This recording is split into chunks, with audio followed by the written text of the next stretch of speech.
How to change your age on TikTok. Hello everyone, welcome back to our channel. So here's how you can change your age on TikTok. So if you've entered your birthday incorrectly or you want to change it to view the restricted content, you can follow the simple steps.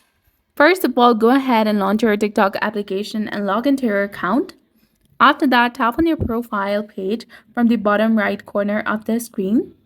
So if you go to settings and privacy and go to account and then user information or account information, you will see no direct option to change your birthday. So here is a trick. Go to settings page, scroll down and go to report a problem.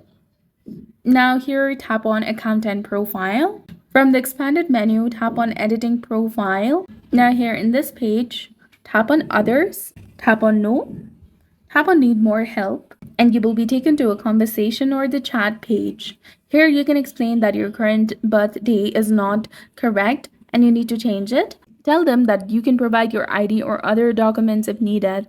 Write a message explaining this and submit it and wait for their response, which should arrive within a couple of days, and they should help you change your birthday. So don't upload a photo of your ID unless they ask you for it. Just explain the problem and kindly ask them to change your birthday on your profile. So if this helped you change your TikTok birthday, leave a like on this video and subscribe to our channel. Thanks for watching.